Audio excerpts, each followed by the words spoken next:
मैं हेमंत बघेल आप सभी का बहुत बहुत स्वागत करता हूं मेरी इस YouTube चैनल में। आज की इस वीडियो में हम लोग बात करने वाले हैं छत्तीसगढ़ के भूगोल के कुछ पॉइंट, जिसमें हम लोग पर्वत पठार, छत्तीसगढ़ को कितने प्राकृतिक प्रदेशों में बांटा गया है, जैसे कि छत्तीसगढ़ का मैदान, दंडकारण्य का पठार। तो इन सब चीज़ों से हम लोग जो है 50 पॉइंट पर चर्चा करेंगे। यहाँ मैंने जितने भी पॉइंट, जितने भी तथ्य उठाए हैं ना, वो सभी पुराने प्रश्न पत्रों से उठाए हैं मैंने, चाहे वो सीजी व्यापम हो या फिर सीजी पीएससी, मतलब कि ये रिपीट होने वाले चीज़ें हैं। अच्छा, अभी जो है ना 2021 में सीजी व्यापम के कुछ एग्ज़ाम हो सकते हैं, ऐसा लग रहा है, जैसे कि पटवारी हो गया, हॉस्टल अधीक्षक हो गया, आरआई हो गया, वन रक्षक हो गया। तो इन तमाम परीक्षाओं के लिए ये सारे तथ्य इंपॉर्टेंट हो सकते हैं। तो आप लोग जो है वीडियो को एंड तक जरूर देखिएगा, अच्छा लगे तो लाइक और शेयर भी जरूर करिएगा। पहला जो यहाँ मैंने पॉइंट लिया है, जो कि काफ़ी बार पूछा गया है, छत्तीसगढ़ राज्य का क्षेत्रफल। तो छत्तीसगढ़ राज्य का क्षेत्रफल कितना है? तो 1,35,191। तो ये काफ़ी बार पूछा गया, ये डाटा आप लोगों को याद रखना पड़ेगा। दूसरा है, छत्तीसगढ़ में सर्वाधिक विस्तृत सेल समूह आर्कियन सेल समूह है। तो ये काफ़ी बार पूछा गया। ये चीज़, दोनों ही चीज़ें ना, सीजी व्यापम हो या सीजी पीएससी, दोनों ही चीज़ों को काफ़ी बार पूछा गया है। तो हमारे छत्तीसगढ़ में सर्वाधिक क्षेत्र में विस्तृत सेल समूह आर्कियन सेल समूह है, ध्यान रखेंगे। बाकी जो धारवाड़ है, गोंडवाना है, कड़प्पा है, ये तो है ही है, लेकिन इनसे भी सबसे ज़्यादा जो है आर्कियन सेल समूह का विस्तार है, जो कि काफ़ी गहराई में पाया जाता है। अगला दिया हुआ है, भौगोलिक आधार पर छत्तीसगढ़ 4 प्राकृतिक प्रदेशों में विभाजित है। पहला है जसपुर सामरी पाठ प्रदेश, दूसरा है बघेलखंड का पठार, तीसरा है दंडकारण्य का पठार, चौथा है छत्तीसगढ़ का मैदान। इनमें से सबसे बड़ा जो है छत्तीसगढ़ का मैदान, दूसरे नंबर में दंडकारण्य का पठार, तीसरे नंबर में पूर्वी बघेलखंड का पठार, चौथे नंबर में जसपुर सामरी पाठ प्रदेश। चौथा पॉइंट दिया है, धारवाड़ सेल समूह, जो कि लौह अयस्क की प्राप्ति का प्रमुख सेल समूह है, छत्तीसगढ़ के निम्न स्थानों पर विस्तृत है। देखो, धारवाड़ सेल समूह हमारे छत्तीसगढ़ के दंडकारण्य क्षेत्र अर्थात कि बस्तर क्षेत्र में ये पाया जाता है। दंडकारण्य का पठार हो गया, साथ ही साथ ये कबीरधाम में भी पाया जाता है। छत्तीसगढ़ के पूर्वी भाग, ये विभाग नहीं है, पूर्वी लिखना था, ये मिस्टेक हो गया। तो छत्तीसगढ़ का जो पूर्वी भाग है ना, मतलब अपना जो महासमुंद जिला हो गया, गरियाबंद जिला हो गया, उस तरफ के कुछ क्षेत्र, सोनाखान जो बलौदा बाजार में है ना, तो यहाँ भी कुछ थोड़ा बहुत धारवाड़ सेल समूह है। मतलब कि जहाँ धारवाड़ सेल समूह होगा वहाँ लौह अयस्क प्राप्त होगा। तो कबीरधाम में भी लौह अयस्क के भंडारों का पता चला है। बाकी दंडकारण्य अर्थात बस्तर क्षेत्र, भाई वो तो लौह अयस्क के लिए जाना जाता है, चाहे वो कांकेर हो, नारायणपुर हो और दंतेवाड़ा जिला। दंतेवाड़ा का बैलाडीला, बचेली, किरंदुल लौह अयस्क की खदानों के लिए विख्यात है। तो ये उत्तम किस्म का लोहा यहाँ से प्राप्त होता है। बैलाडीला, बचेली, किरंदुल, ये तीनों स्थान कहाँ पर हैं? दंतेवाड़ा जिले में। और यहाँ से ना लौह अयस्क जापान को निर्यात किया जाता है। देखो, जो बस्तर क्षेत्र में रेल लाइन है हमारे छत्तीसगढ़ में ना, जो रायपुर बिलासपुर, वो तो रेलवे से कनेक्टेड है, लेकिन बस्तर क्षेत्र भी, दंतेवाड़ा हो गया, बस्तर हो गया, रेलवे से कनेक्टेड है। लेकिन ये सिर्फ और सिर्फ ना लौह अयस्क को बाहर भिजवाने तक ही सीमित है। वो मतलब सवारी, जो पैसेंजर ट्रेन है, वो काफ़ी कम चलता है। अगला दिया हुआ है, बालोद जिले का दलीराजहरा लौह अयस्क के लिए जाना जाता है। बालोद जिले में दलीराजहरा, यहाँ से पहले भिलाई स्टील प्लांट को लौह अयस्क सप्लाई किया जाता था, लेकिन अभी यहाँ से जो है लौह अयस्क समाप्त हो चुका है। अब अपना जो क्या कहते हैं, भिलाई स्टील प्लांट, इसको लौह अयस्क कहाँ से प्राप्त हो रहा है? तो रावघाट, जो कि कांकेर जिले का लौह अयस्क क्षेत्र है। अगला दिया हुआ है, कांकेर जिले का रावघाट क्षेत्र से लौह अयस्क का उत्खनन किया जा रहा है। यहाँ से जो है भिलाई स्टील प्लांट को भेजा जाता है। भिलाई स्टील प्लांट को लोहा अयस्क पहले दलीराजहरा से प्राप्त होता था, अब रावघाट से प्राप्त हो रहा है। तो ध्यान रखेंगे, पूछा जाता है, उत्तरी छत्तीसगढ़ का पूर्वी बघेलखंड का पठार गोंडवाना सेल समूह के लिए विख्यात है, जहां से कोयला प्राप्त होता है। देखो, धारवाड़ सेल समूह मतलब कि लौह अयस्क, उसके बाद गोंडवाना सेल समूह मतलब कि कोयला। तो छत्तीसगढ़ का जो पूर्वी बघेलखंड पठार है, वहां पर जो है ये वाला सेल तंत्र पाया जाता है, तो वहाँ कोयला बहुत मिलता है। छत्तीसगढ़ में कोरिया हो गया, सरगुजा हो गया, सूरजपुर हो गया, कोरबा और रायगढ़, यहाँ से जो है कोयला की प्राप्ति होती है। देखो, जो कोरबा और रायगढ़ है ना, ये छत्तीसगढ़ के मैदान के अंतर्गत आते हैं, लेकिन यहाँ पर भी गोंडवाना सेल समूह का विस्तार है, तो यहाँ से भी कोयला प्राप्त होता है। अगला दिया हुआ है छत्तीसगढ़ का मध्य भाग जो छत्तीसगढ़ के मैदान अथवा महानदी बेसिन के नाम से जाना जाता है, कडप्पा शैल समूह यहाँ पर विस्तृत है। छत्तीसगढ़ का मध्य भाग वो छत्तीसगढ़ के मैदान के रूप में जाना जाता है। यहाँ पर जो है कडप्पा शैल समूह, कडप्पा शैल समूह मतलब चूना पत्थर, जहां भी कडप्पा शैल समूह होगा चूना पत्थर प्राप्त होगा। इसीलिए ना हमारे छत्तीसगढ़ के मध्य वाले भाग में बहुत सारे सीमेंट फैक्ट्रियां हैं, क्योंकि चूना पत्थर से सीमेंट बनता है ना। कडप्पा शैल समूह से चूना पत्थर की प्राप्ति होती है, इसी कारण मध्य छत्तीसगढ़ में सीमेंट के कारखाने अधिक देखने को मिलते हैं। पूर्वी बघेलखंड के पठार का ढाल उत्तर की ओर है। देखो जो हमारे प्राकृतिक प्रदेश है ना, 4 प्राकृतिक प्रदेश हैं, तो इनका ढाल पूछा जाता है, मतलब इनका क्या कहते हैं, ढलाव किस तरफ है। तो पूर्वी बघेलखंड का जो पठार है उसका ढाल उत्तर की तरफ है, इसीलिए ना यहाँ की अधिकतर नदियाँ उत्तर की तरफ प्रवाहित होती है। अगले वाले वीडियो में मैं नदियों से रिलेटेड टॉपिक लेके आऊँगा, अगला वाला वीडियो होगा। तो जो ढाल है वो उत्तर की ओर है पूर्वी बघेलखंड के पठार का। सोनगंगा अफवाह तंत्र का हिस्सा है। पूर्वी बघेलखंड में जितनी भी नदियां बहती है ना, चाहे वो रिहंद नदी हो, कन्हार नदी हो, सब जो है सोनगंगा अफवाह तंत्र का हिस्सा है। लेकिन कुछ नदियां जो कि जैसे कि अपना एक कौन सा नदी है, हसदेव नदी, मांड नदी, ये सब जो है दक्षिण में प्रवाहित होती है महानदी की ओर। दंडकारण्य के पठार का ढाल दक्षिण पश्चिम की ओर है। दंडकारण्य अर्थात बस्तर क्षेत्र, तो इसका जो ढाल है पहले दक्षिण की ओर फिर पश्चिम की ओर होता है, मतलब एक तरफ नहीं है, दक्षिण पश्चिम की तरफ है। दंडकारण्य से प्रवाहित होने वाली नदियां गोदावरी अफवाह तंत्र का हिस्सा है। अगले वाले वीडियो में हम लोग जानेंगे गोदावरी अफवाह तंत्र के बारे में। दंडकारण्य क्षेत्र की प्रमुख नदी इंद्रावती नदी है। देखो पूर्वी बघेलखंड वहां की प्रमुख नदी है रिहंद नदी, और दंडकारण्य के पठार की प्रमुख नदी इंद्रावती नदी। वहीं छत्तीसगढ़ के मैदान की प्रमुख नदी महानदी। इंद्रावती नदी को बस्तर की जीवन रेखा के नाम से जाना जाता है।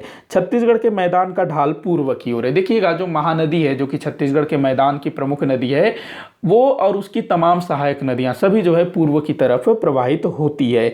जसपुर सामरी पाठ प्रदेश का ढाल दक्षिण पूर्व की तरफ है। जसपुर सामरी पाठ प्रदेश, इसके अंतर्गत ना जसपुर जिला, थोड़ा सा सरगुजा जिला और थोड़ा सा बलरामपुर जिला का हिस्सा आता है, जो कि हमारे छत्तीसगढ़ का सबसे छोटा प्राकृतिक प्रदेश है। इसका जो ढाल है दक्षिण की तरफ और पूर्व की तरफ है, मतलब कुछ नदियां जो है पूर्व की तरफ प्रवाहित होते हुए सोन नदी में मिल जाती है, पूर्व फिर उत्तर जाती है, और कुछ नदियां जैसे कि मांड नदी, वो इसी की मांड नदी जो है इसी जसपुर सामरी पाठ प्रदेश के अंतर्गत निकलती है, मांड नदी जो कि दक्षिण की ओर बहती है।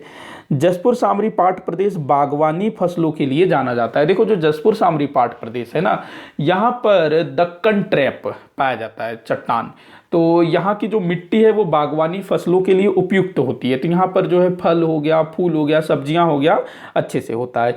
पूर्वी बघेलखंड के अंतर्गत चांग भकार की पहाड़ियाँ, कैमूर की पहाड़ियाँ, रामगढ़ की पहाड़ियाँ सम्मिलित है। देखो जो कैमूर की पहाड़ियाँ, वहीं से जो है हसदेव नदी का उद्गम हुआ है।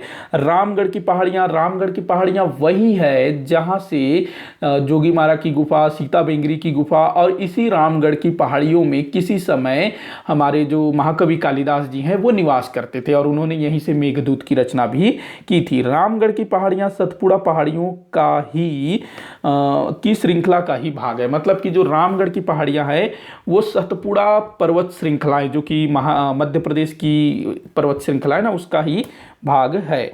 अगला दिया हुआ है रामगढ़ की पहाड़ियों में ही प्रसिद्ध जोगीमारा और सीता बेंगरा की गुफाएं हैं। देखो जोगीमारा की गुफा, वहां पर प्राचीन नाट्यशाला प्राप्त हुआ है। वहीं सीता बेंगरा की गुफा, जोगीमारा की गुफा में ना देवदासी सुतनुका का वर्णन मिलता है, और सीता बेंगरा की गुफा में प्राचीन नाट्यशाला, पहले मैंने मिस्टेक कर दिया था, माफी चाहूंगा। तो सीता बेंगरा की गुफा में प्राचीनतम नाट्यशाला का प्रमाण प्राप्त हुआ है। जोगीमारा की गुफा में देवदासी सुतनुका और उसके प्रेमी देवदत्त का उल्लेख मिलता है। अगला दिया हुआ है छत्तीसगढ़ के मैदान को महानदी बेसिन के नाम से भी जाना जाता है, या फिर इसको ना महानदी का मैदान भी बोला जाता है।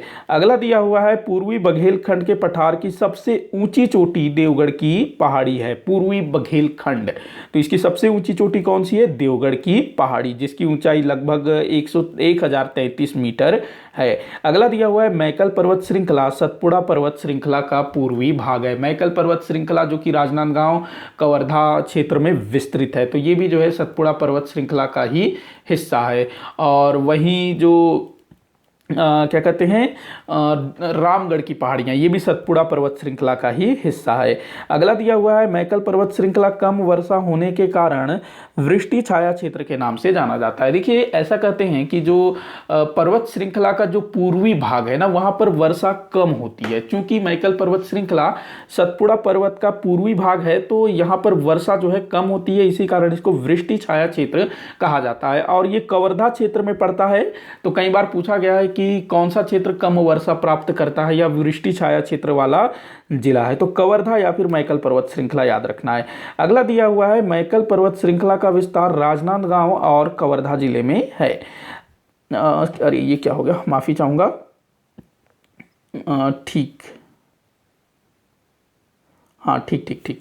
मैकल पर्वत श्रृंखला की सबसे ऊंची चोटी बदरगढ़ की चोटी है, जिसकी ऊंचाई 1176 मीटर है। मैकल पर्वत श्रृंखला, तो इसकी सबसे ऊंची चोटी बदरगढ़ की चोटी।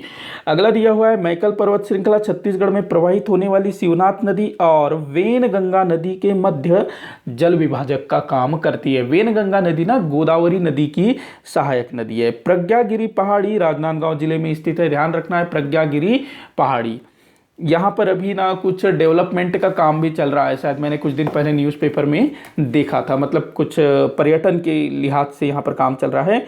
अगला दिया हुआ है मैनपाट, जो सरगुजा जिले में स्थित है, जसपुर सामरी पाट प्रदेश का हिस्सा है। मैनपाट, जहाँ से मांड नदी का उद्गम हुआ है, और मैनपाट में ही तिब्बती शरणार्थियों को बसाया गया है। अगला दिया हुआ है छत्तीसगढ़ की सबसे ऊंची चोटी गौरलौटा, गौरलौटा नहीं है, माफ़ी चाहूँगा, ये गौरलाटा होना है। ये जो है ना गौरलाटा, गौरलाटा ये छत्तीसगढ़ की सबसे ऊंची चोटी है। इसकी ऊंचाई 1225 मीटर है। गौरलाटा चोटी की ऊंचाई जो है 1225 मीटर है, और ये बलरामपुर जिले के सामरी पाट प्रदेश में स्थित है, सबसे ऊंची चोटी। जसपुर पाट प्रदेश छत्तीसगढ़ का सबसे बड़ा और लंबा पाट प्रदेश है। काफ़ी पूछा गया है सबसे बड़ा पाट प्रदेश कौन सा है। देखो पाट प्रदेश मतलब पठार, पठार वाला जो हिस्सा है।